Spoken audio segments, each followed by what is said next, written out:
ये ग्राफ बहुत ही आसान पड़ेगा आप लोगों के लिए, आराम से देखकर बता दोगे कि इसमें कितने जीरो, तो बहुत ही आसान। ठीक है, एक चीज देखना है कि वो जो ग्राफ है ना, जो ग्राफ आपको गिवन है वो एक्स एक्सिस को, नॉट वाई एक्सिस, याद रखना है, एक्स एक्सिस को कितनी दफा कट कर रहा है। ओ हाय, कैसे हैं आप लोग। इस वीडियो में हम लोग पॉलिनोमियल पढ़ने वाले हैं। अच्छा, तो ये पॉलिनोमियल जो चैप्टर है यहाँ एनसीईआरटी पे ना अलग ही लेवल का झोल चल रहा है। रियलिटी में जो बोर्ड एग्जाम में क्वेश्चंस आते हैं ना, वो थोड़े एनसीईआरटी से अलग होते हैं रे भाई। हाँ, ये मत सोच लेना कि सर एनसीईआरटी कंप्लीट कर लिया है, मजे ही मजे, नहीं भैया, मजे नहीं। एनसीईआरटी से आप सिर्फ बेसिक समझोगे। इसके क्वेश्चंस असल में पीवाईक्यू सॉल्व करना बहुत जरूरी है, थोड़े अच्छे क्वेश्चन सॉल्व करना जरूरी है भाई। एनसीईआरटी तो बिल्कुल थोड़ू सा है, एकदम पतली सा, एकदम पतली सी बुक कर दी गई है ना। तो एनसीईआरटी में जो नंबर ऑफ क्वेश्चंस है ना इस चैप्टर के पॉलिनोमियल के, ये बहुत कम है भाई। बोर्ड एग्जाम में इसके भरोसे मत चले जाना, वरना नंबर नहीं मिलने वाले इस चैप्टर के। ठीक है, इस चैप्टर से कोई नंबर नहीं मिलेगा तुम्हें। ठीक, बहुत ही बेसिक क्वेश्चन है भाई, ये चैप्टर बहुत ही आसान कर दिया है एनसीईआरटी में। लेकिन बोर्ड्स में जो क्वेश्चन पूछे जाते हैं वो थोड़े से अच्छे वाले होते हैं, डिफिकल्ट वाले। पता नहीं उसको बुक से क्यों निकाल दिया, या बुक में डालो भाई, वो सारे क्वेश्चन को भी तो बुक में डालो। ठीक है, तो चलिए हम लोग पहले एक काम करते हैं। टू बी वेरी ऑनेस्ट, इस वीडियो में पर्टिकुलरली हम लोग पॉलिनोमियल चैप्टर को ना एनसीईआरटी लेवल पे कंप्लीट करेंगे। ठीक है, क्योंकि बेसिक है। अब भाई एक बार आप बेसिक जान गए, उसके बाद एडवांस क्वेश्चन करेंगे। ठीक, तो बाकी के क्वेश्चंस तो आपको अलग वीडियो में, पीवाईक्यू में, है ना, इंपॉर्टेंट क्वेश्चंस के सीरीज में आपको मिल जाएंगे। ठीक, आप वो सारे वीडियोस उधर जाके देख लो। ओके, फिलहाल पहले हम लोग बेसिक एनसीईआरटी लेवल के क्वेश्चंस कंप्लीट करते हैं, और ये सच में बहुत आसान है भाई, सच में बहुत आसान है। ठीक, तो चलिए बिना टाइम वेस्ट के स्टार्ट करते हैं। मेरा नाम है रहमान और आप लोग देख रहे हैं एलिवेशन। तो सबसे पहले इस चैप्टर में आपको कुछ चीजें जाननी होंगी जो आप लोग मोस्ट ऑफ यू पहले भी जानते होंगे, लेकिन जिनको नहीं आता है वो लोग आप कंटिन्यू कीजिए, बाकी लोग स्किप कर दीजिए। ठीक, ओके, तो यहां पे सबसे पहले हमें कुछ चीजों को जानना है, जैसे कि टर्म्स किसको कहते हैं। ठीक, चलो सबसे पहले टर्म समझते हैं कि टर्म्स किसको कहते हैं। चलो यहाँ पे ना मैं कोई एल्जेब्रिक एक्सप्रेशन लिख रहा हूँ। ठीक, जैसे कि 6x² - 7x + 3 फॉर एग्जाम्पल।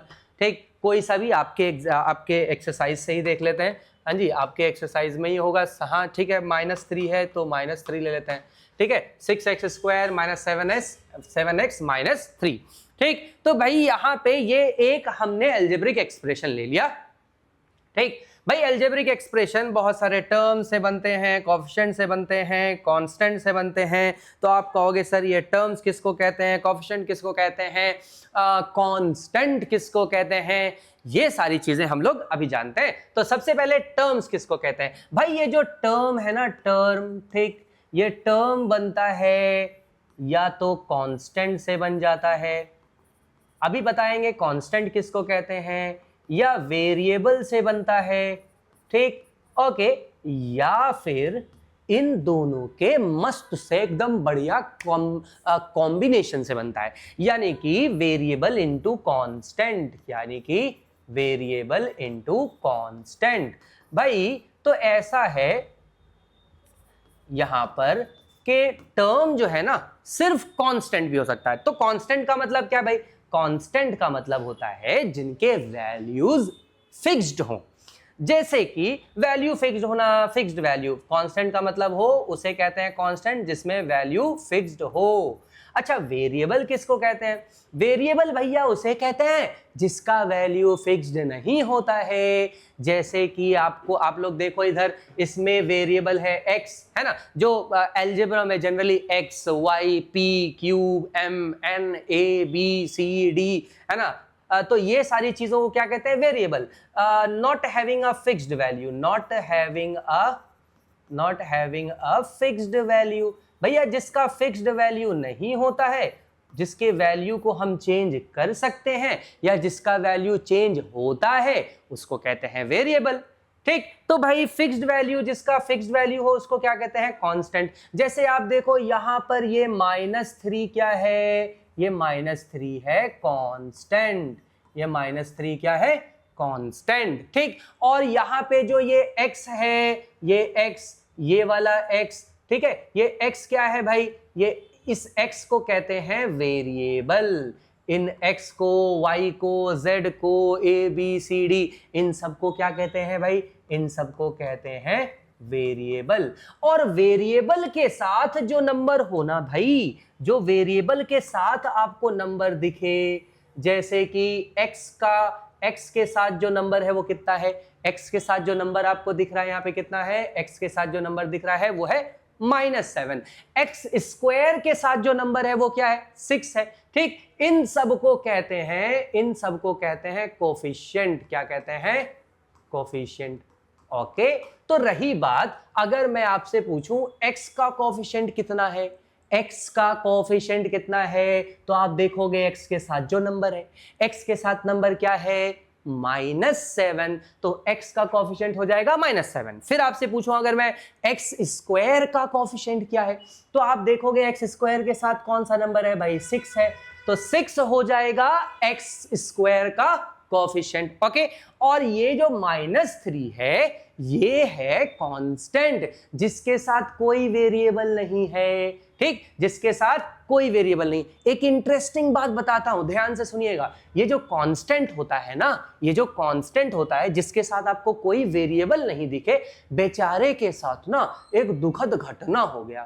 काहे, क्या दुखद घटना हो गया भाई, ये जो कांस्टेंट होता है ना, इसके साथ वेरिएबल तो नहीं है, पार्टनर तो नहीं है, ऐसा है ना, इसके साथ पहले वेरिएबल हुआ करता था। ठीक, लेकिन क्या है ना, जैसे कि ये यहाँ पे कांस्टेंट क्या है, -3। अच्छा, कांस्टेंट क्या है भाई, -3, इसके साथ वेरिएबल हुआ करता था, लेकिन ब्रेकअप हो गया। काहे भैया, धोखा दे दिया, वेरिएबल का पावर 0 था।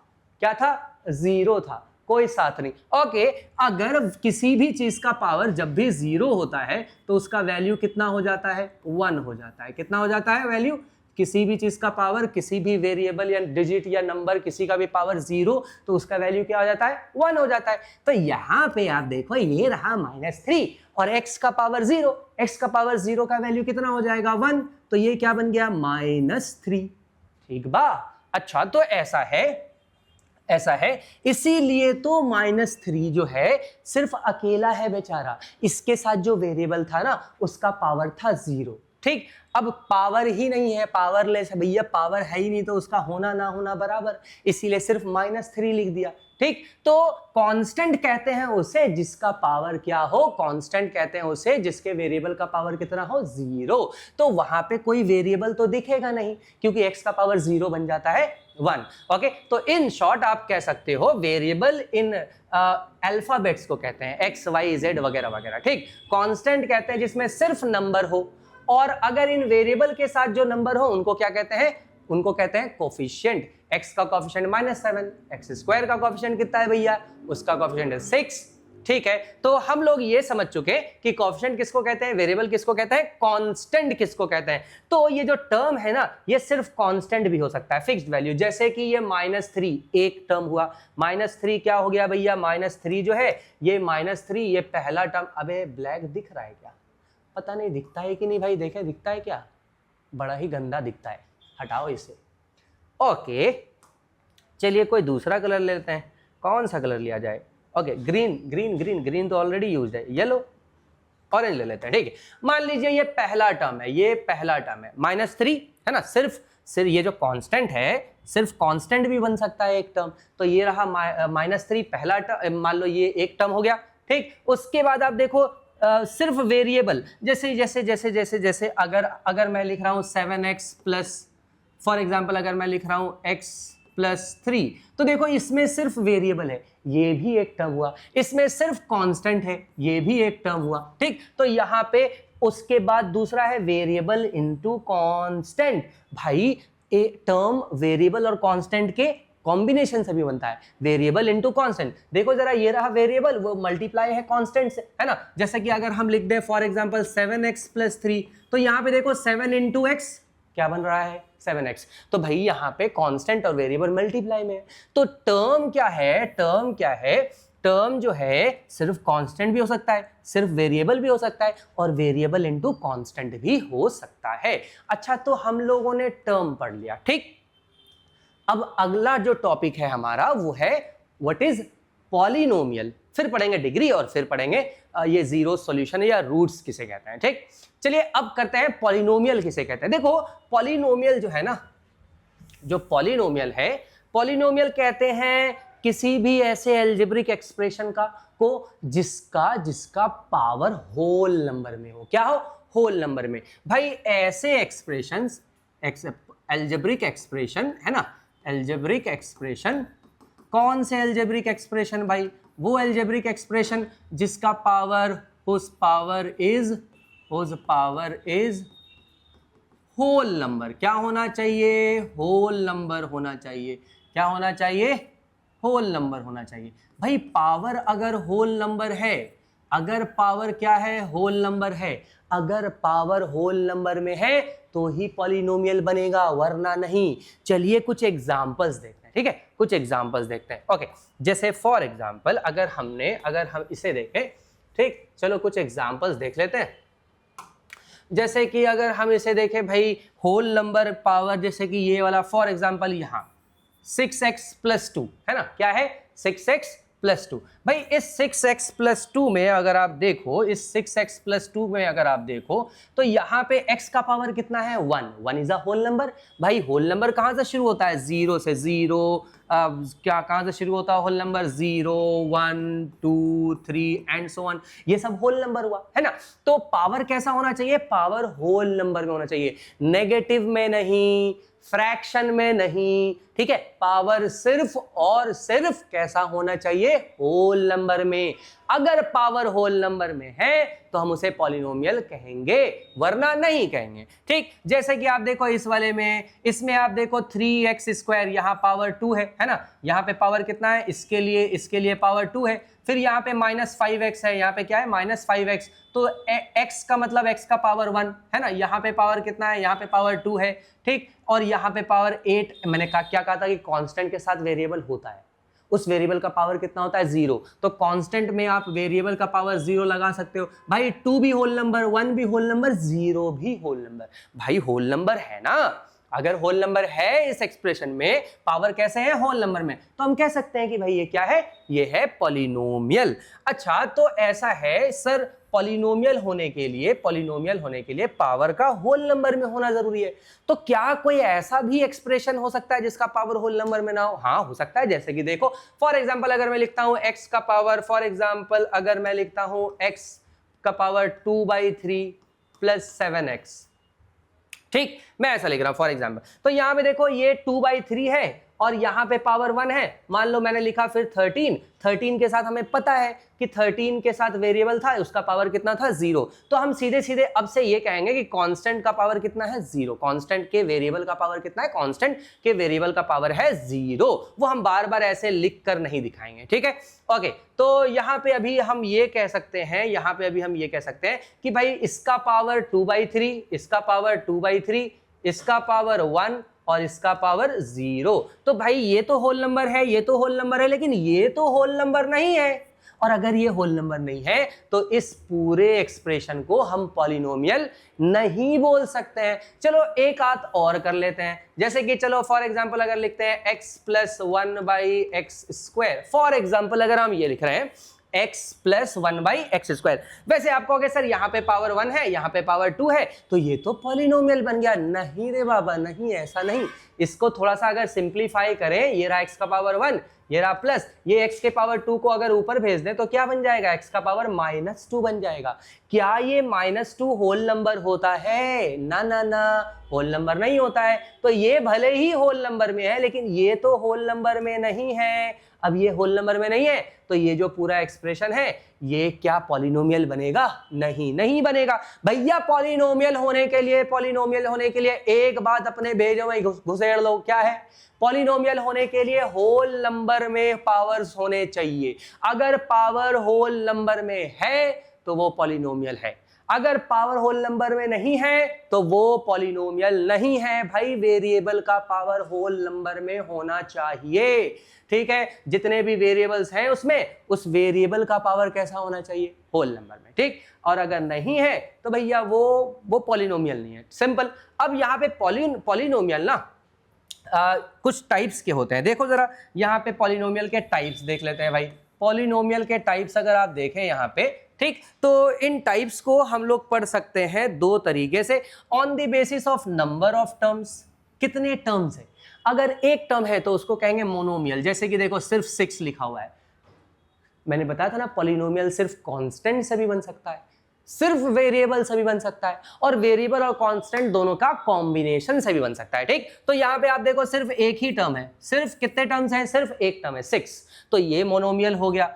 यहाँ पे देखो सिर्फ एक ही टर्म है, लेकिन इस टर्म में ना 4 है और x क्यूब है, तो भाई 4 हो जाएगा कोफिशिएंट और x हो जाएगा वेरिएबल। तो ये सिर्फ एक ही टर्म है। जिसमें सिर्फ एक टर्म हो उसको कहते हैं मोनोमियल, जिसमें 2 टर्म हो उसको क्या कहेंगे, बाइनोमियल, जिसमें 3 टर्म्स हो उसको क्या कहेंगे, ट्राइनोमियल, जिसमें 4 टर्म्स हो उसको क्या कहेंगे, क्वाड्रीनोमियल, ठीक। तो भाई ऐसा है, यहाँ पे आप देखो, यहाँ पे आप देखो, एक टर्म है, एक टर्म है, एक टर्म है, मोनोमियल हो गया। इसमें देखो एक और एक, 2 टर्म है ना। यहाँ पे क्या है, यहाँ पे है 6x + 2, तो भाई 2 टर्म हुआ ना। अब 2 टर्म है, अगर 2 टर्म है तो ये बाइनोमियल। यहाँ पे देखो 2 टर्म है, बाइनोमियल। यहाँ पे देखो 2 टर्म है, बाइनोमियल। अगर 3 टर्म्स हुए तो उसको हम क्या कहेंगे, ट्राइनोमियल। देखो 1 2 3 3 टर्म है, यहाँ पे 1 2 3 3 टर्म है, यहाँ पे देखो 1 2 3 3 टर्म है, तो इसको क्या कहेंगे, इसको कहेंगे ट्राइनोमियल, ठीक। और बहुत सारे टर्म्स हो अगर, है ना, तो इन सबको भी हम कह देते हैं पॉलिनोमियल, ठीक। बहुत सारे terms, 1 term, 2 term, 3 term, 4 term, 5 term, ये सब बन जाएंगे पॉलिनोमियल, ठीक। अच्छा, तो पॉलिनोमियल को डिग्री के बेसिस पे भी डिवाइड किया जाता है। On the basis of degree, ठीक है।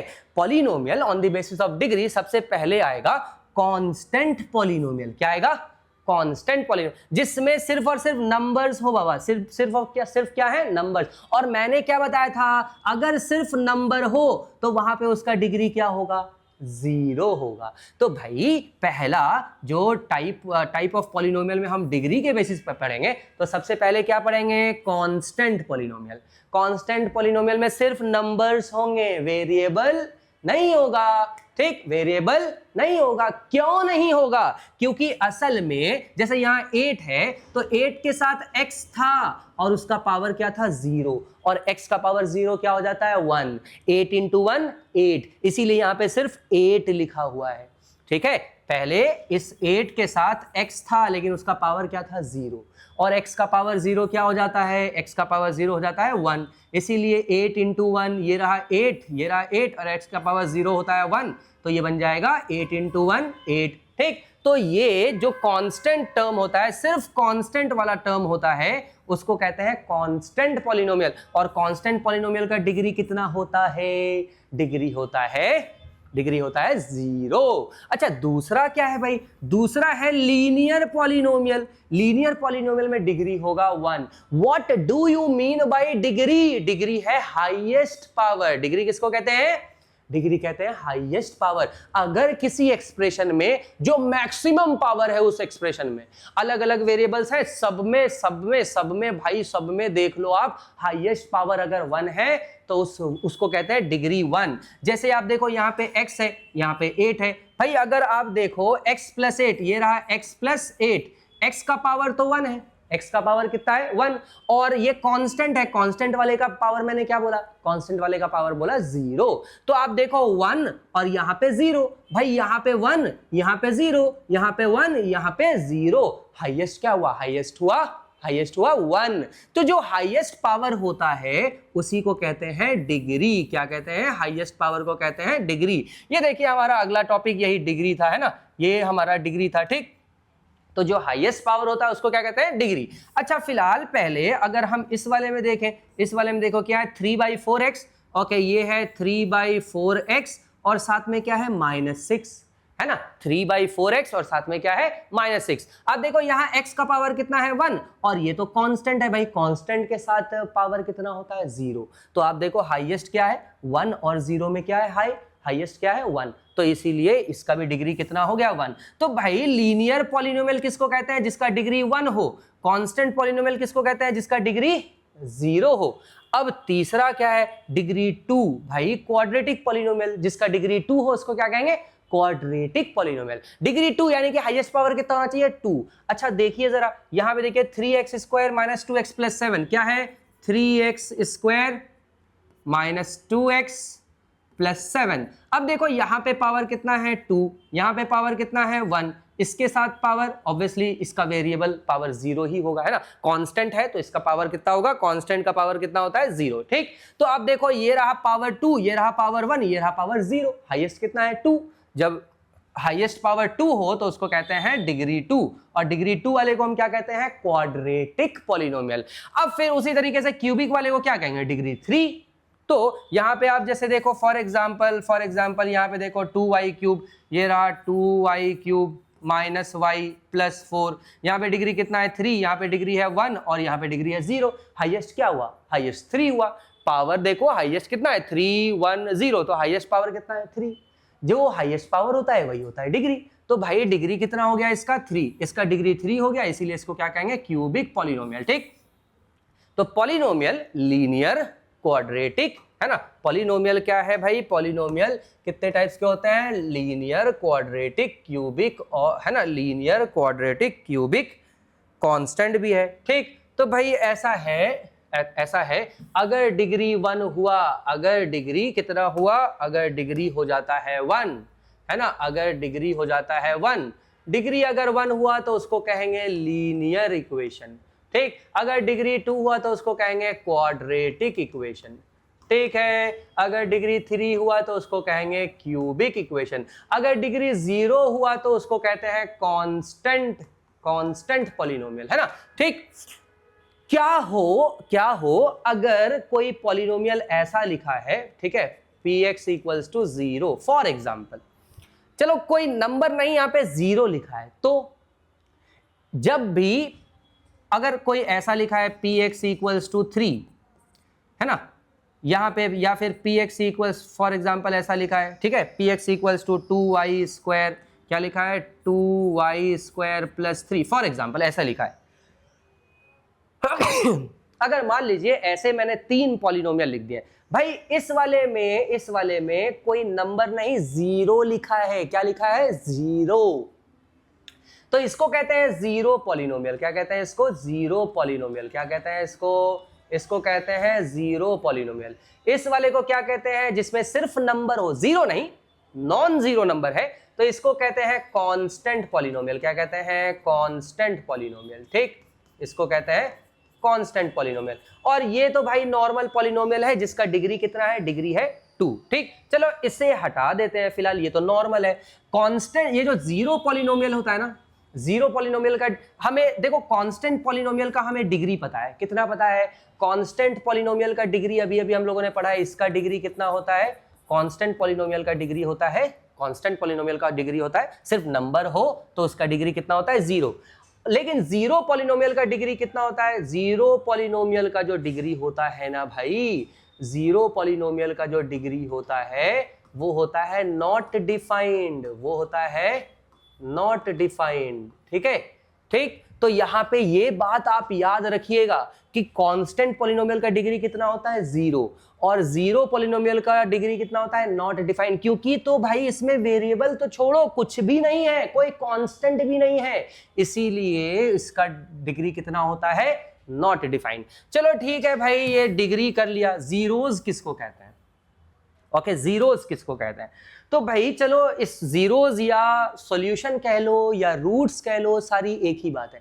अभी इस जीरोज, सॉल्यूशन या रूट्स के बारे में हम लोग नेक्स्ट एक्सरसाइज में पढ़ने वाले हैं, इस एक्सरसाइज के बाद वाले एक्सरसाइज में। ठीक है, तो जब वहां पे हम लोग जीरोज, सॉल्यूशन या रूट्स शुरू करेंगे तो उससे पहले उस एक्सरसाइज में इस जीरोज, सॉल्यूशन या रूट्स को आपको एक्सप्लेन किया जाएगा कायदे से, एकदम ढंग से। ठीक, फिलहाल के लिए अब हम पहला एक्सरसाइज स्टार्ट करते हैं, एक्सरसाइज 2.1। ठीक है, चलिए 2.1 देखते हैं क्या है भाई 2.1 में। ओके, एक्सरसाइज 2.1 देखते हैं। एक्सरसाइज 2.1 में एक ही क्वेश्चन है, सिर्फ एक क्वेश्चन है, मजे ही मजे। मैंने बताया था ना इस चैप्टर में, ये जो चैप्टर है ये बहुत ही आसान चैप्टर है भाई। एनसीईआरटी वालों ने पता नहीं क्या सोचकर इस चैप्टर को इतना आसान बनाया है। क्वेश्चंस इधर से आते नहीं है, बहुत रेयर आते हैं। ठीक है, ये बस बेसिक है, आपको ये समझ में आएगा तो ही हाई लेवल के क्वेश्चन करोगे या थोड़े से एडवांस क्वेश्चन कर पाओगे। ये नहीं समझ में आएगा तो ऑब्वियसली एडवांस क्वेश्चन भी नहीं कर पाओगे, इसलिए करना तो पड़ेगा ये। ठीक, उसके बाद आप लोग और एडवांस क्वेश्चन, पीवाईक्यूज वो सारे सॉल्व करो। ठीक, और उससे आप लोग वहां से मार्क्स भी स्कोर करोगे। ठीक है, तो फिलहाल पहले ये क्वेश्चन नंबर 1 एक ही क्वेश्चन है, कंप्लीट करते हैं। ठीक, क्या है भाई क्वेश्चन में कहा गया है the graph of y equals to px are given. ठीक है, ग्राफ आपको गिवन है। ठीक, ग्राफ गिवन है किसी पॉलिनोमियल का y इक्वल्स टू px, किसी पॉलिनोमियल का, अलग अलग पॉलिनोमियल का ग्राफ आपको गिवन है। कितने हैं? 1 2 3 4 5 6 ग्राफ गिवन है। ठीक, अब आपसे क्या पूछा गया है? For some polynomial px find the number of zeros. भाई नंबर ऑफ जीरोज पता करना है। क्या पता करना है? कि इन ग्राफ्स में, ये जो ग्राफ्स आपको गिवन है इसमें नंबर ऑफ जीरोज कितने हैं। ठीक है, the question shows 6 different graph. अच्छा, तो ये ग्राफ गिवन है, आपको पता करना है नंबर ऑफ जीरोज कितने हैं। चलो भैया, जब जीरोज आ ही गया है पहले क्वेश्चन में, तो क्यों ना जीरोज को हम अभी इसी वक्त समझकर खत्म करते हैं। ठीक, अगले एक्सरसाइज के लिए बचा कर नहीं रखते हैं, अगले एक्सरसाइज को हम लोग सीधे सीधे सॉल्व करना शुरू कर लेंगे। ठीक है, फिलहाल पहले यहां पे हम जानते हैं कि जीरोज कहते किसको, किस बला का नाम है भैया जीरोज। ठीक, उसके बाद करेंगे ये ग्राफ। ये ग्राफ बहुत ही आसान पड़ेगा आप लोगों के लिए, आराम से देखकर बता दोगे कि इसमें कितने जीरोज है, बहुत ही आसान। ठीक है, तो चलिए पहले पढ़ते हैं जीरोज किसको कहते हैं। ठीक है, पहले पढ़ लेते हैं जीरोज किसको कहते हैं। तो भाई जीरोज किसको कहते हैं? देखो जीरोज किसे कहते हैं, ऐसा है ना, ये जो जीरोज है भाई, जीरोज किसे कहते हैं? तो जीरोज एक्स के उस वैल्यू को या वेरिएबल के उस वैल्यू को जीरोज कहते हैं। जैसे कि फॉर एग्जांपल देखो, एक छोटा सा एक्सप्रेशन लेते हैं। ठीक है, जीरोज को समझने के लिए, जैसे मान लीजिए अगर मैं एक एक्सप्रेशन लेता हूं x प्लस 3, आप सोच कर देखो कि x का ऐसा कौन सा वैल्यू रख दिया जाए, x की जगह पे ऐसा कौन सा, x का ऐसा कौन सा वैल्यू आप रख दो यहां पर कि इस पूरे एक्सप्रेशन का वैल्यू 0 बन जाए। तो मेरे ख्याल से x की जगह अगर हम x की जगह एट x इक्वल्स टू -3, अगर हम x का वैल्यू -3 रख देते हैं, तो ये देखो x प्लस 3 है, x की जगह क्या रख दिया? -3। ठीक, -3 प्लस 3 कितना आ जाएगा? 0। तो हमने ना यहाँ पे x का एक वैल्यू रखा, कौन सा वैल्यू रखा? हमने x का वैल्यू रखा -3, और जब हमने x का वैल्यू -3 रखा तो पूरे एक्सप्रेशन का वैल्यू क्या बन गया? 0 बन गया। तो हम कह सकते हैं x equals to -3 is the zero of this polynomial. अच्छा भाई, तो जीरोस किसको कहते हैं? सिंपली जीरोस x के उस वैल्यू को कहते हैं या वेरिएबल के उस वैल्यू को कहते हैं, जिसे आप इक्वेशन पे रख दो। जैसे x की जगह -3 रख दिया, +3 बन गया 0। भाई x के या वेरिएबल के उस वैल्यू को जीरोस कहते हैं जिसे इक्वेशन पे रखने पे पूरे इक्वेशन का वैल्यू क्या बन जाए?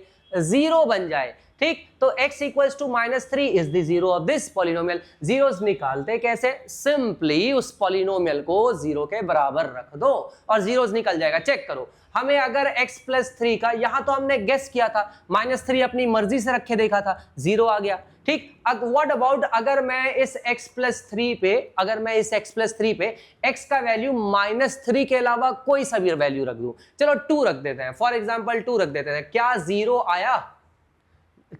आया? यहाँ पे 3 + 2 तो 5 आ जाएगा। कितना आ जाएगा? 5 आ जाएगा। भाई तो x का हमने कितना वैल्यू रखा था? हमने x का वैल्यू रखा था 2। कितना रखा था? 2। x का वैल्यू 2 रखा तो ये 0 तो नहीं आया ना, इसका मतलब x equals to 2 is not the zero, है ना, ये जीरोज नहीं, is not the zero of this polynomial. ठीक है, तो भाई ऐसा है, x का वो वैल्यू जिसे इक्वेशन पे रखकर पूरे इक्वेशन का वैल्यू जीरो हो जाए, उसी पर्टिकुलर वैल्यू को जीरो कहते हैं उस एक्सप्रेशन का। ठीक, तो यहां पे चलो मान लो एक हम लोग क्या करते हैं, जीरोस निकालते हैं। ये तो हमने अपनी मर्जी से रखा था, चेक किया था। ठीक, निकालने के लिए क्या करते हैं, फॉर एग्जांपल x+3 का हमें जीरोस निकालना है, तो निकालने के लिए क्या करते हैं, उस एक्सप्रेशन को जीरो के बराबर, सबसे पहला स्टेप भैया, सबसे पहला स्टेप, जीरोस निकालना है किसी एक्सप्रेशन का, तो उस एक्सप्रेशन को जीरो के बराबर रख दो। जब तक जीरो के बराबर नहीं रखोगे जीरोस नहीं आएगा, साफ सुथरी सी बात है। ठीक है, तो जीरोस निकालना है तो उस एक्सप्रेशन को जीरो के बराबर रखना पड़ेगा। ठीक, रख दिया, अब क्या करना है, +3 को उधर भेज दो, देख लो क्या आ गया, -3 आ गया जीरोस। जीरोस निकालने के लिए उस एक्सप्रेशन को जीरो के बराबर रखना होता है, सिंपल। ठीक, अब रही बात कि हम लोग 10th में क्या है ना, हम लोग 10th में ये लीनियर इक्वेशन, देखो ये लीनियर इक्वेशन था ना, डिग्री कितना था 1। ठीक, हम लोग लीनियर इक्वेशन का जीरोस नहीं निकाल रहे होंगे, हम लोग जीरोस किसका निकालेंगे, मोस्टली क्वाड्रेटिक इक्वेशन का जीरोस निकालेंगे। ठीक है, तो हम लोग जानते हैं, हम लोग चलो अब पढ़ेंगे कि क्वाड्रेटिक इक्वेशन का जीरोस निकालते हैं असल में कैसे हैं। ठीक, ये पहले सीखते हैं। ओके, क्योंकि क्वाड्रेटिक इक्वेशन के जीरोस हमें मोस्टली पढ़ना है, तो क्यों ना हम पहले ये जान ले कि क्वाड्रेटिक इक्वेशन का जीरोस कैसे निकालते हैं। भाई जीरोस तो समझ में आ गया ना, किसको कहते हैं, एक्स के या वेरिएबल के उस वैल्यू को जिसे आप इक्वेशन पे पुट कर दो तो पूरे इक्वेशन या पूरे एक्सप्रेशन का वैल्यू क्या बन जाए, पूरे एक्सप्रेशन का वैल्यू बन जाए जीरो। ठीक, तो चलो क्वाड्रेटिक इक्वेशन की बात करते हैं। एक एग्जाम्पल ले लेते हैं, क्योंकि आगे अगले एक्सरसाइज में 2.2 में आपको जीरोस निकालने के लिए भी सवाल पूछे जाएंगे। ठीक है, और इस पहले एक्सरसाइज में भी जीरोस का नाम आ गया, तो भैया पहले तो जीरोस को समझ लो, है ना। चलो एक एक्सप्रेशन लिख लेते हैं, 6x² - 7x और -3 था शायद, हाँ -3 था। ठीक है, ओके, तो यहां पे हमें क्या करना है, हमें इस क्वाड्रेटिक इक्वेशन, ये क्वाड्रेटिक एक्सप्रेशन है। ठीक है, एक्सप्रेशन और इक्वेशन में क्या फर्क है, एक्सप्रेशन बिना इक्वल्स टू के होगा और इक्वेशन होगा इक्वल्स टू के साथ में। अभी ये इक्वेशन है, अब ये बन गया एक्सप्रेशन। ठीक है, तो हमें क्या करना है, किसी क्वाड्रेटिक एक्सप्रेशन का, ठीक, किसी क्वाड्रेटिक पॉलिनोमियल का हमें क्या करना है, जीरोस निकालना है। चलो देखते हैं कैसे निकालते हैं जीरोस। ओके, तो यहां पे हमने ये लिख दिया एक क्वाड्रेटिक इक्वेशन। ठीक है, अब इसके जीरोस अगर निकालने हैं, मैंने क्या बताया, जीरोस निकालने के लिए सबसे पहले उस एक्सप्रेशन को जीरो के बराबर लिख दीजिए, लिख दिया जीरोस। ठीक, अब जीरोस निकालने का ना, यहाँ पे आप लोग 10th में क्वाड्रेटिक इक्वेशन वाले चैप्टर में पढ़ोगे कि जीरोस निकालने के टोटल 3 मेथड्स होते हैं। पहला मेथड है फैक्टराइजेशन मेथड। क्या है भैया, पहला मेथड है फैक्टराइजेशन मेथड। ठीक है, पहला मेथड है फैक्टराइजेशन मेथड। ठीक है, फैक्टराइजेशन मेथड। ठीक, ओके, दूसरा मेथड है क्वाड्रेटिक फॉर्मूला मेथड। क्या है, क्वाड्रेटिक फॉर्मूला मेथड। अच्छा जी, दूसरा है क्वाड्रेटिक। और एक और मेथड होता है बाय द वे। ठीक है, पुराने जमाने वाले पुराने बुक में असल में वो मेथड होता था, लेकिन नए वाले बुक से इन लोगों ने गायब कर दिया। ठीक, उसको कहते हैं कंप्लीटिंग स्क्वायर मेथड। क्या कहते हैं, कंप्लीटिंग स्क्वायर मेथड। ठीक है, कंप्लीटिंग स्क्वायर मेथड। ये असल में ये 3 मेथड में तीसरा वाला मेथड आपके सिलेबस में नहीं है, वो तो सिलेबस से हटा दिया गया। ठीक है, अब ये पहला और दूसरा मेथड जो है ना आप लोग पढ़ोगे। ठीक, फैक्टराइजेशन मेथड भी आपको पढ़ना है, क्वाड्रेटिक फॉर्मूला मेथड भी पढ़ना है, ये 2 मेथड तो आपको पढ़ना है। अब इस चैप्टर में हम लोग फिलहाल अपने पॉलिनोमियल चैप्टर से रिलेटेड जो टॉपिक्स है ना उसमें फोकस करेंगे। ठीक है, तो अभी हम सिर्फ एक काम करते हैं ना, सिर्फ एक फैक्टराइजेशन मेथड अभी पढ़ लेते हैं। जब हम लोग क्वाड्रेटिक इक्वेशन वाला चैप्टर शुरू करेंगे उसमें मैं आपको ये दोनों मेथड्स दोबारा से बताऊंगा। ठीक, कंप्लीटिंग स्क्वायर क्योंकि सिलेबस में नहीं है, अपलोड कर दूंगा वीडियो। ठीक है, जिसे जानना हो फॉर नॉलेज पर्पस आप लोग देख लेना। ठीक है, तो फिलहाल मैं एक काम करता हूं, फोकस करता हूं ये एक फैक्टराइजेशन मेथड। इस फैक्टराइजेशन मेथड को मिड टर्म स्प्लिट भी कहते हैं, मिडिल टर्म स्प्लिट है ना, या मिड टर्म स्प्लिट भी कहते हैं। ठीक है, ये फैक्टराइजेशन मेथड को मिड टर्म स्प्लिट के नाम से भी जानते हैं लोग, ठीक है। तो मिड टर्म स्प्लिट या फैक्टराइजेशन मेथड अभी हम लोग करने वाले हैं, ठीक है। चलिए, तो अभी इसे हम लोग क्या करते हैं, जीरोज निकालते हैं। किस मेथड से निकालेंगे, मिडिल टर्म स्प्लिट या फैक्टराइजेशन मेथड। भाई क्या तरीका है, कैसे निकालते हैं? तो सबसे पहला स्टेप है कि आप जो कांस्टेंट वाला नंबर है ना उसको मल्टीप्लाई करोगे। किससे मल्टीप्लाई करोगे, किससे मल्टीप्लाई करोगे? पूरे टर्म से नहीं, सिर्फ एक्स स्क्वायर के कोएफिशिएंट से, सिर्फ एक्स स्क्वायर के कोएफिशिएंट से मल्टीप्लाई करोगे। तो 3 × 6 18। चलो भाई, और प्लस माइनस माइनस 18, यहां पे प्लस है यहां पे माइनस है, प्लस माइनस माइनस 18, ठीक।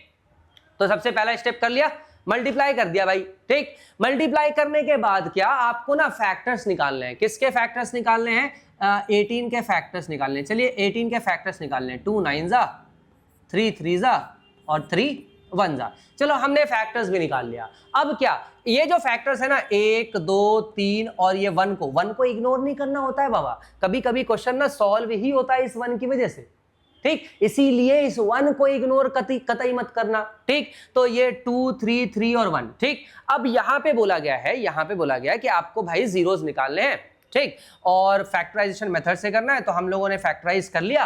अब यहां पे आपको दो बातें याद रखनी है, ठीक। यहां पे आपको दो बातें याद रखनी है। आपको मिडिल टर्म देखना है। मिडिल टर्म कितना है? मिडिल टर्म है -7। मिडिल टर्म क्या है? मिडिल टर्म है -7। अच्छा, तो सर यहां पे -7 लिखा है मिडिल टर्म, इसका क्या मतलब है? इसका मतलब यह हुआ कि आपको ना 1 2 3 4 इन 4 नंबर्स को आपस में मल्टीप्लाई करके 2 नंबर बनाना है, ठीक। 4 नंबर्स को आपस में मल्टीप्लाई करके क्या करना है? 2 नंबर बनाना है। चलो देखो, 3 3 जा 9 और 2 1 जा 2।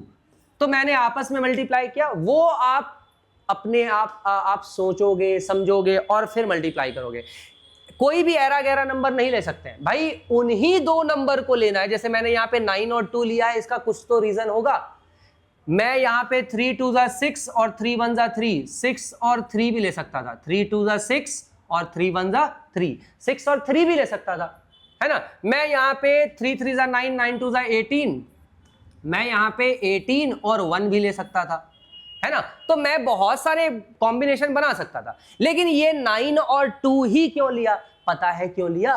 क्योंकि मुझे लाना था -7। क्या लाना है मुझे लाना है -7। ये जो मिडिल वाला नंबर है ना, ये मिडिल वाला नंबर लाना होता है। इस तरीके से इन सबको आपस में मल्टीप्लाई करके 2 नंबर बनाओ कि इन दोनों को ऐड या सब्ट्रैक्ट करके क्या लाना है? -7। अगर -7 लाना है तो इस पे रख देंगे माइनस का साइन और इसको रख देंगे प्लस का साइन, ठीक।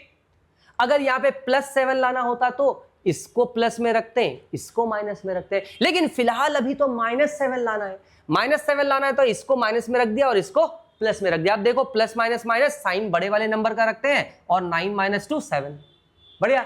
अब ये तो हो गई पहली बात कि भैया इन दोनों को ऐड या सब्ट्रैक्ट करके बीच वाला नंबर आना चाहिए, पक्का, ठीक। जो कि हमारा आ भी रहा है। हमने इस तरीके से 2 नंबर्स बनाए कि इन दोनों को ऐड या सब्ट्रैक्ट करके कितना आ रहा है? -7 आना चाहिए और -7 आ रहा है, ठीक। हमें सिर्फ -7 चाहिए था, -7 आ गया। पहला पॉइंट क्लियर। मैंने कहा ना, हमें 2 बात का ध्यान रखना है। पहली बात क्या है? पहली बात, हमें 2 बातों का ध्यान रखना है। पहली बात क्या है? पहली बात कि इन दोनों को ऐड या सब्ट्रैक्ट करके बीच वाला नंबर आना चाहिए, वो आ रहा है।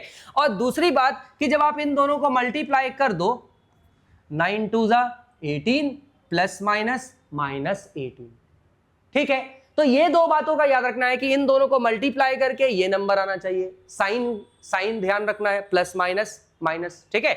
मल्टीप्लाई करके ये नंबर आना चाहिए और इन दोनों को ऐड या सब्ट्रैक्ट करके बीच वाला नंबर आना चाहिए। दोनों ही आ रहा है। इसका मतलब जो नंबर्स हमने सेलेक्ट किया है -9 और +2, दे आर परफेक्ट, ठीक। अब भाई यहां पे क्या करना है? अब यहां पे क्या करना है? ये रहा 6x², -7x को मैं कैसे लिखूंगा? लिखूंगा -9x, ये रहा -9x और ये रहा +2x। भाई देखो, इन दोनों को सॉल्व करोगे, -9x + 2x, plus minus minus 9 - 2 7x, देखो -7x आ रहा है ना।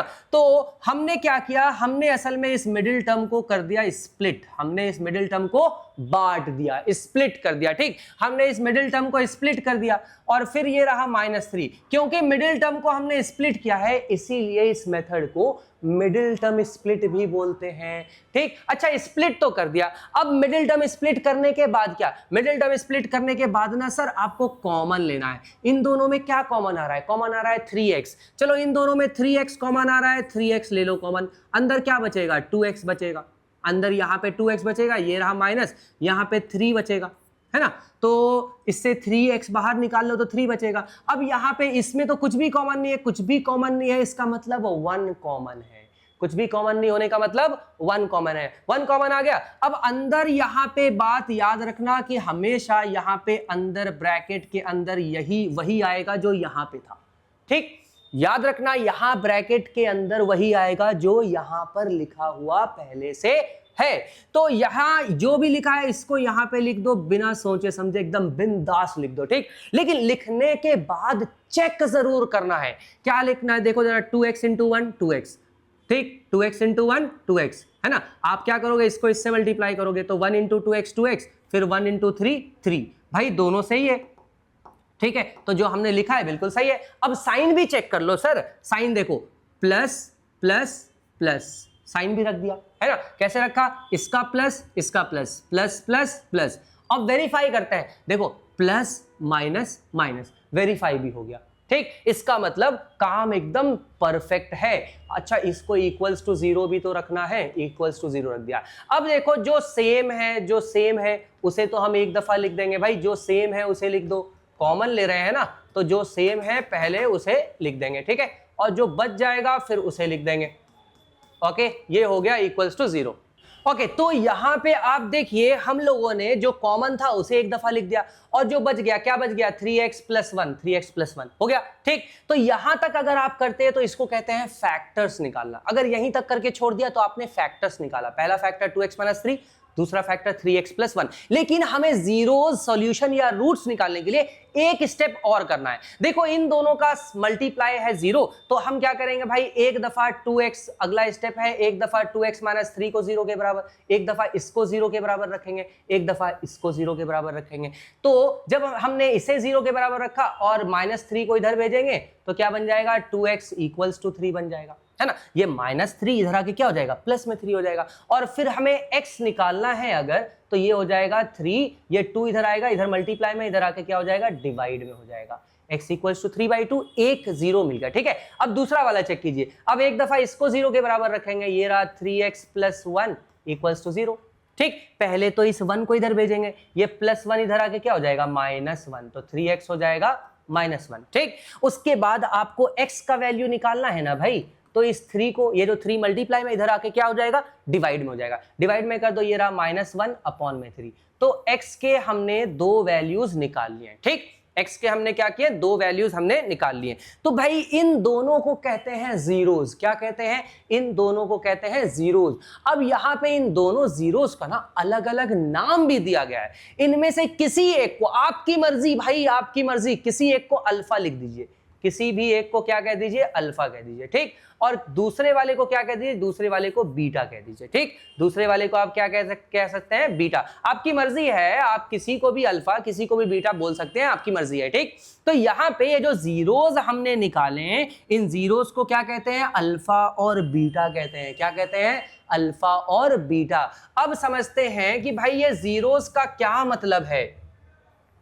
देखो जीरोज को अब हम चेक करते हैं। देखो ये जो x इक्वल्स टू 3/2 है, इसको इक्वेशन में पुट करके देखो, पूरे इक्वेशन का वैल्यू 0 हो जाएगा। ये जो x इक्वल्स टू -1/3 है, इसको पूरे इक्वेशन में पुट करके देखो, पूरे इक्वेशन का वैल्यू 0 हो जाएगा, 100% हो जाएगा। ठीक है, चलो तुम्हारे तसल्ली के लिए एक बार करके देखते हैं। ये रहा 6x square minus 7x minus 3। ठीक, कितना वैल्यू है, 3/2 है ना। चलो 3/2 रख के देखते हैं। ये रहा 6, ये रहा 3/2 का स्क्वायर, ये रहा माइनस, ये रहा 7, ये रहा 3/2, ये रहा -3। ठीक, तो यहाँ पे ये रहा 6, 3 का स्क्वायर 9/4 हो जाएगा। ये रहा माइनस, ये हो जाएगा 7 3 21/2 और ये रहा -3। ठीक, यहाँ से कैंसिल आउट हो जाएगा भाई, 2 3 2 2 और ये हो जाएगा 9 3 27/2 -21/2 -3। ठीक, एलसीएम लेके सॉल्व कर लो, देखो कितना आ रहा है। एलसीएम लेके सॉल्व कर लेते हैं, तो एलसीएम तो 2 आया, ठीक, और ये आ जाएगा 27, ये आ जाएगा 21 माइनस ये आ जाएगा 3 2 6। अब देखो 21 ये रहा 27 प्लस में और ये रहा 27 माइनस में, सब कट गया, क्या बन गया 0/2। 0/2 कितना आता है, 0 आता है। तो भाई जब हमने 3/2 को इस इक्वेशन पे रखा, पूरे इक्वेशन का वैल्यू कितना हो गया, 0। तो इसी को तो इसीलिए तो इसको कहा गया जीरोस। ये दोनों क्या है, जीरोस। जीरोस को क्या कहते हैं, अल्फा और बीटा। ये याद रखिएगा, अगले एक्सरसाइज में काम आएगा, 2.2 में काम आएगा। अल्फा और बीटा कहते हैं इन जीरोस को, क्या कहते हैं, अल्फा और बीटा। अच्छा, तो हमने जीरोस तो निकाल लिया सर, अब इसका ग्राफ से क्या लेना देना। देखो सिंपल सी बात है, क्वाड्रेटिक इक्वेशन का जो ग्राफ बनता है ना, वो बनता है पैराबोला। क्या बनता है, पैराबोला, ठीक। याद रखिएगा, ये बहुत इंपॉर्टेंट है, आपको अगले एक्सरसाइज में भी बताया जाएगा। क्वाड्रेटिक इक्वेशन का ग्राफ कैसा बनता है, क्वाड्रेटिक इक्वेशन का ग्राफ बनता है पैराबोला। क्या बनता है, पैराबोला। कैसा होता है ये पैराबोला, ये पैराबोला होता है यू शेप। ये सीधा भी हो सकता है, उल्टा भी हो सकता है, ठीक है, और लेफ्ट और राइट भी हो सकता है। फिर क्यूबिक इक्वेशन, भाई क्यूबिक इक्वेशन के ग्राफ को क्या कहते हैं, हाइपरबोला। क्या कहते हैं, हाइपरबोला। क्या कहते हैं, हाइपरबोला। कैसा होता है सर, इसमें 2 कर्व होते हैं। कैसे होते हैं, इसमें 2 कर्व होते हैं, ठीक। तो अब यहाँ पे बात हमारे एक्सरसाइज में पूछा गया है कि जीरोस कितने। देखो क्या है ना, जीरोस सिंपली ये एक्स का वो पॉइंट है जहां पे वो इक्वेशन एक्स एक्सिस को कट कर रहा है। जैसे कि फॉर एग्जाम्पल कोई इक्वेशन ये है, ठीक है, कोई फॉर एग्जाम्पल ये मैंने एक ग्राफ बना दिया, ये रहा मेरा एक्स एक्सिस और ये रहा मेरा वाई एक्सिस, ठीक। अगर मैं एक स्ट्रेट लाइन बनाऊं, ठीक, लीनियर इक्वेशन का ग्राफ बनता है कैसा, हाँ क्वाड्रेटिक और क्यूबिक का तो लिख दिया, लीनियर का लिखा नहीं। भाई लीनियर इक्वेशन का ग्राफ बनता है कि स्ट्रेट लाइन। कैसा बनता है, बनता है एक स्ट्रेट लाइन, ठीक। और मैंने अभी क्यूबिक का लिखवाया था, क्यूबिक का कैसा बनता है, क्यूबिक इक्वेशन का कैसा बनता है, तो वो बनता है हाइपरबोला। तो ये 3 आप याद रखिएगा। लीनियर इक्वेशन का ग्राफ कैसा बनता है, स्ट्रेट लाइन। क्वाड्रेटिक इक्वेशन का ग्राफ कैसा बनता है, पैराबोला। और क्यूबिक इक्वेशन का ग्राफ कैसा बनता है, हाइपरबोला।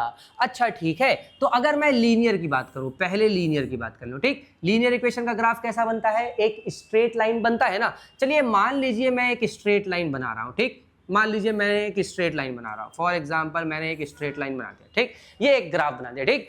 अब क्या लगता है आपको, ये जो स्ट्रेट लाइन है ये एक्स एक्सिस को मैक्सिमम कितनी दफा कट कर सकता है, एक दफा, है ना। ये जो लाइन है ये एक्स एक्सिस को मैक्सिमम कितनी दफा कट कर सकता है, एक दफा ही कट कर सकता है। किसी भी तरीके से आप देख लो, ये एक्स एक्सिस को मैक्सिमम कितनी दफा कट कर सकता है, सिर्फ और सिर्फ कितनी दफा कट कर सकता है, एक दफा कट कर सकता है, राइट। क्योंकि लीनियर इक्वेशन का ग्राफ जो है स्ट्रेट लाइन होता है, तो वो एक्स एक्सिस को मैक्सिमम कितनी दफा कट कर सकता है, एक दफा। तो भाई हमें ये भी पता है कि लीनियर इक्वेशन के केस में, क्योंकि ये लीनियर इक्वेशन का था, पहले हम लीनियर इक्वेशन पढ़ रहे हैं, लीनियर इक्वेशन का डिग्री कितना होता है भाई, लीनियर इक्वेशन के केस में डिग्री कितना होता है, डिग्री होता है 1।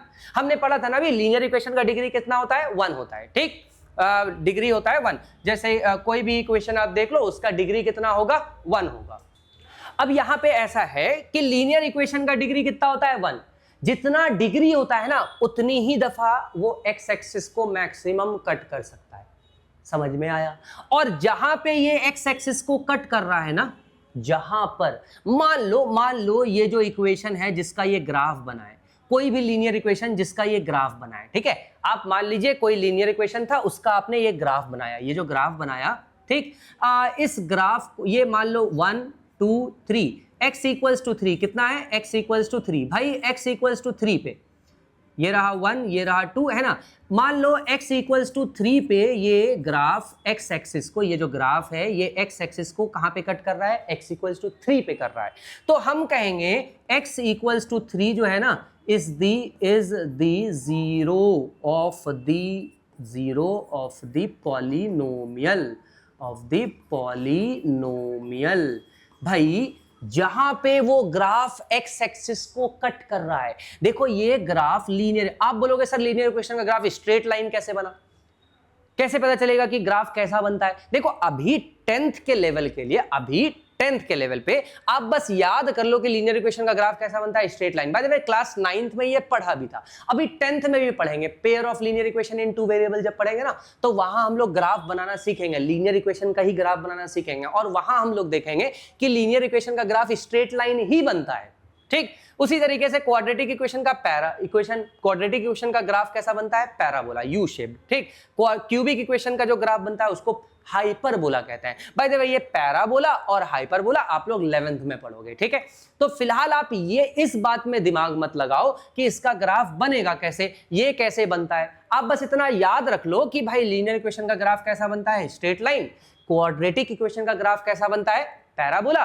और क्यूबिक इक्वेशन का ग्राफ कैसा बनता है, हाइपरबोला। अभी के लिए इतना काफी है। और मैंने यहां पे बनाया है, ये मैंने यहां पे लीनियर इक्वेशन को एक्सप्लेन किया है। लीनियर इक्वेशन का ग्राफ कैसा बनता है, स्ट्रेट लाइन। तो मैंने कोई भी रैंडम सा स्ट्रेट लाइन बना दिया। ठीक, और वो स्ट्रेट लाइन एक्स एक्सिस को मैक्सिमम कितनी दफा कट करेगा, वो एक ही दफा कट करेगा। जहां पर कट करेगा, मान लो x इक्वल्स टू 3 पर कट कर रहा है, तो ये x इक्वल्स टू 3 बन जाएगा zero of that linear equation या पॉलिनोमियल। ठीक है, तो एक बात क्लियर है भाई, जितना डिग्री होता है मैक्सिमम नंबर ऑफ जीरोज उतना ही होता है। मैक्सिमम नंबर ऑफ जीरोज उसमें उतना ही होता है। अगर डिग्री 1 है, लीनियर इक्वेशन में डिग्री 1 है, तो ये एक्स एक्सिस को मैक्सिमम एक ही दफा कट कर सकता है। ठीक, तो जितना डिग्री होता है उतने ही नंबर ऑफ टाइम्स वो एक्स एक्सिस को कट कर सकता है।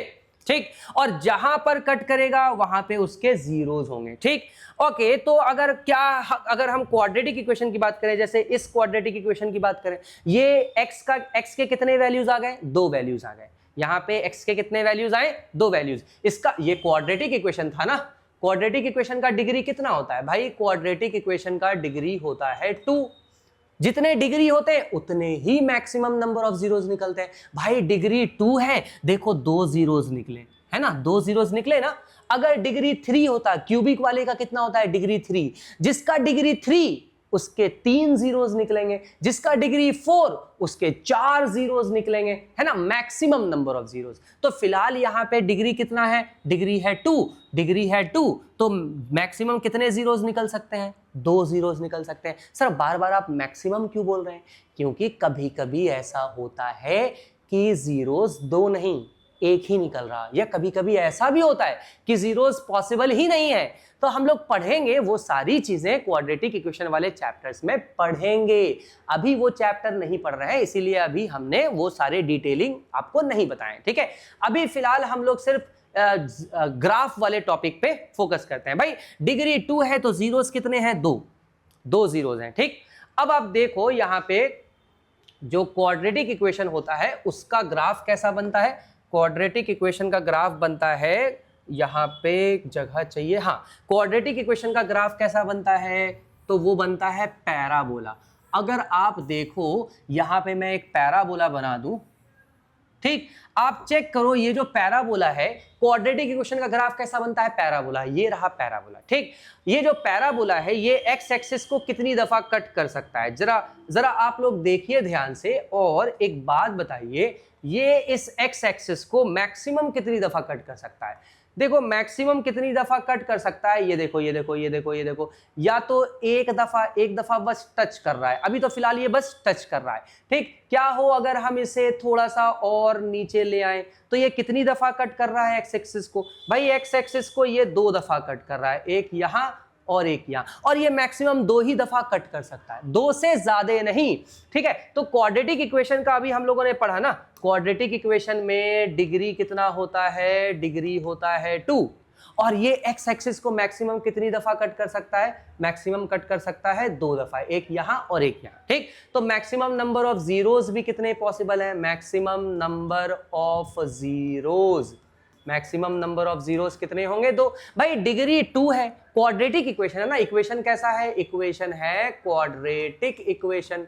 भाई क्वाड्रेटिक इक्वेशन है, क्वाड्रेटिक इक्वेशन में डिग्री 2 होता है। अब मैंने ये बताया कि जितना डिग्री होता है मैक्सिमम नंबर ऑफ टाइम्स उतना ही कट करेगा, तो डिग्री 2 है तो मैक्सिमम कितनी दफा कट करेगा इक्वेशन, एक्स एक्सिस को 2 दफा।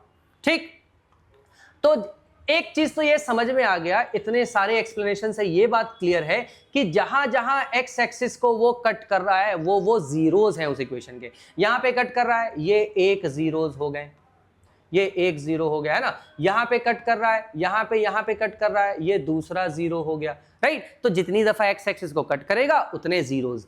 अब जरा हम अपने एक्सरसाइज पे आ जाते हैं। एक्सरसाइज में ये पूछा गया है, एक्सरसाइज में आपसे ये पूछा गया है कि नंबर ऑफ जीरोस क्या है। देखिए जरा नंबर ऑफ जीरोस क्या है। देखो यहां पे ये एक दफा भी एक्स एक्सिस को कट कर रहा है क्या? ये रहा एक्स एक्सिस। भाई एक्स एक्सिस को तो कट ही नहीं कर रहा है, ये दोनों एक दूसरे से टच ही नहीं हो रहा है ना, क्योंकि यहां पे ये एक्स एक्सिस को कट कर ही नहीं रहा है। तो यहां पे नंबर ऑफ जीरोस क्या होगा?